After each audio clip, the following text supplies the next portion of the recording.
Fundamentos da tributação. Hoje, durante a nossa aula, eu vou falar sobre reforma tributária.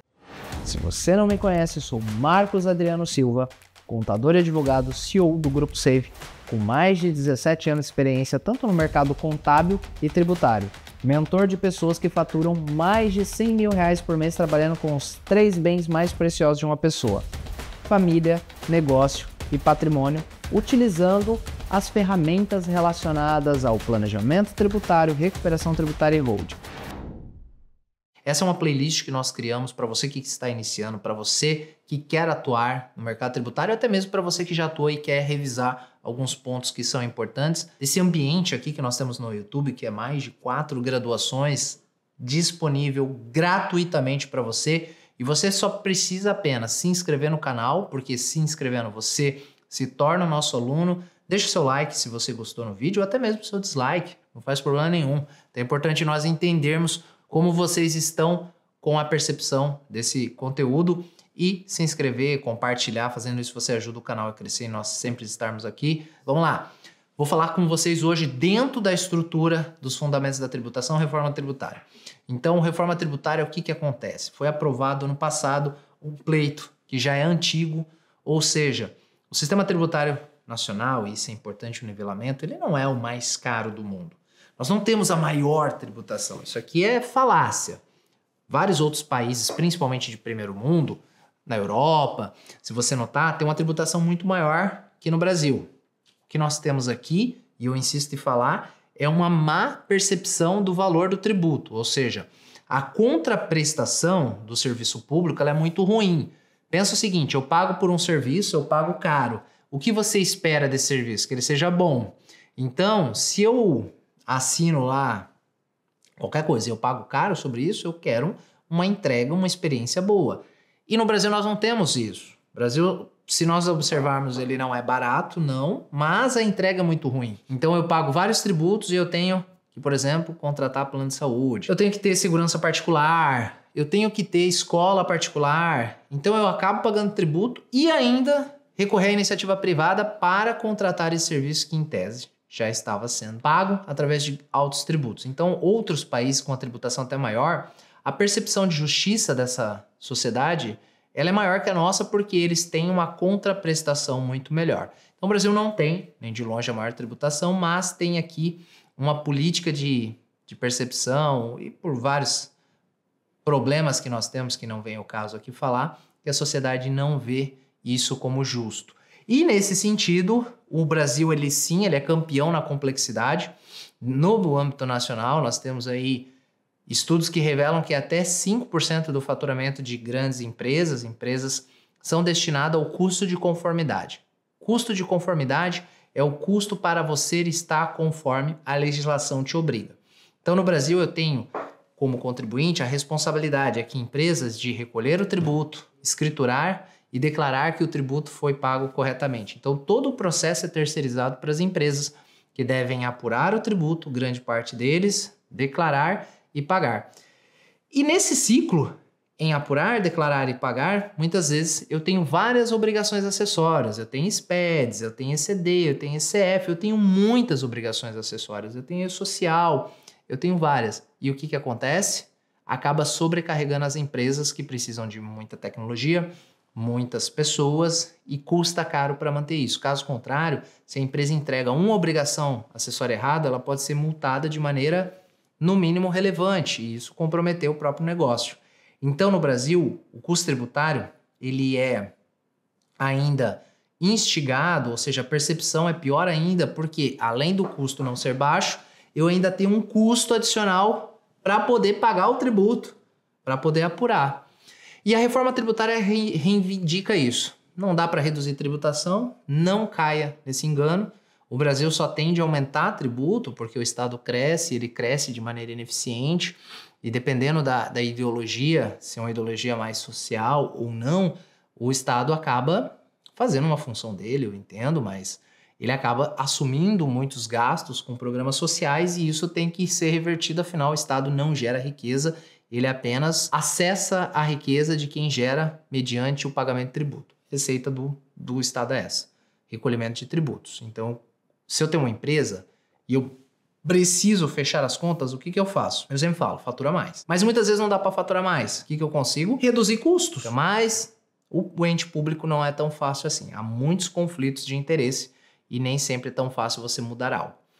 Tendo em vista isso, que a reforma tributária ela vem como um anseio da sociedade e até mesmo político, né? Todo mundo queria ser o pai da reforma. Ela vem com o objetivo de simplificar, ponto, não subir tanto.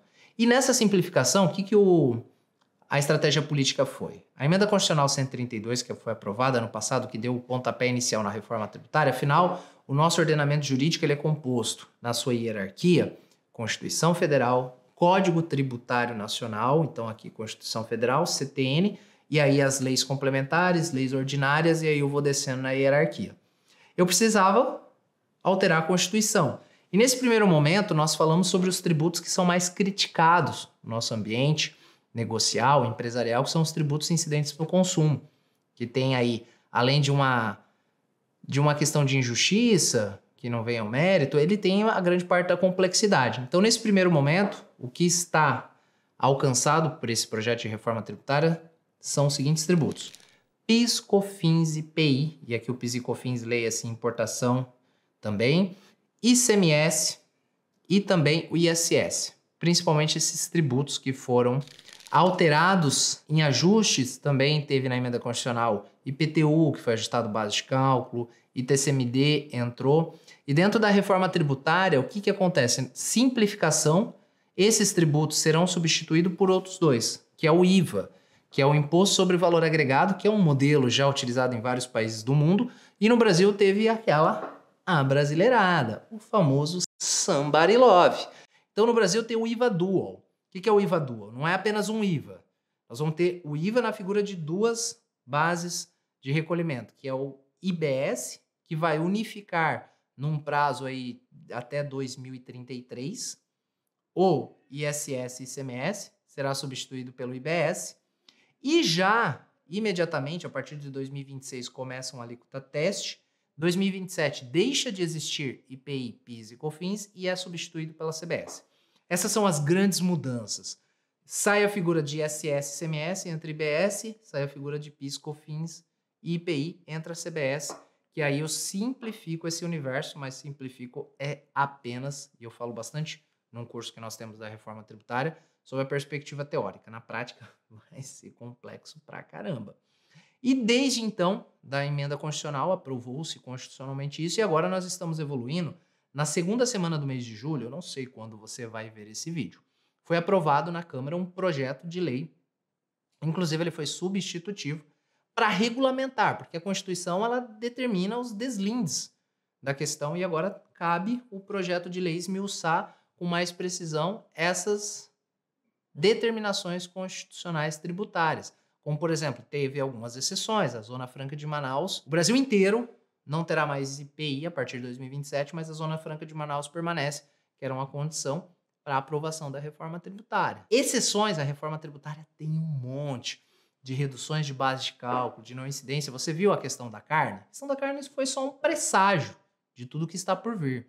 O profissional na área tributária que se atualizar, acompanhar a reforma tributária, vai ganhar muito dinheiro. O profissional que não se atualizar, não acompanhar, vai ter problema. Vai ser a máquina Kodak, entendeu? Quando eu estava lá no filme e não foi para o digital. E o digital que eu falo aqui é acompanhar a reforma tributária, porque o sistema todo vai ser mudado. Então, dentro da perspectiva da aprovação do projeto de lei, ele vai dar os deslindes operacionais e todas as regras. E, galera, agora o jogo virou. Agora o mercado restartou. E você que está acompanhando esse vídeo, eu trago aqui apenas um insight, fundamentos, para trazer a mudança do cenário tributário, das duas grandes bases. E agora estudar, buscar. Porque se você estudar, se você sair na frente, o mercado vai precisar de consultoria, de treinamento, de ferramentas, de especialistas, que não necessariamente são os mesmos de hoje. Porque nem todo mundo está disposto a passar por vários desafios, estudar, trabalhar aí 70 horas por semana. 70 horas por semana, pessoal. No mínimo 60, e é verdade. Teve gente que ficou puto que o cara falou isso, mas é verdade. Eu tô há 15 anos estudando e trabalhando aí 60, 70 horas por semana ou mais. E aí, do nada, você tem sorte na vida, entendeu? E aí, quem estiver disposto a estudar e acompanhar esse movimento, vai ter muita oportunidade, vai ganhar muito dinheiro. Afinal, a reforma tributária, eu defino, ela é a tese do milênio. A aula de hoje é até aqui.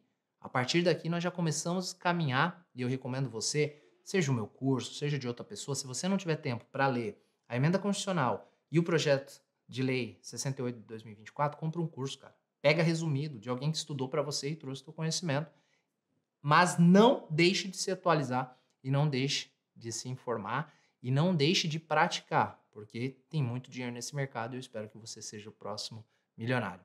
Espero que você tenha gostado desse vídeo. De novo, deixe seu like, deixe seu comentário, compartilha, manda mensagem, nos segue, que toda semana eu tenho uma live Papo Estrategista, terça-feira, 9 horas, e nós temos sempre aqui aulas que vão agregar valor para você ter uma média de faturamento aí que eu digo que é o objetivo mínimo de R$100 mil por mês. Até o próximo vídeo.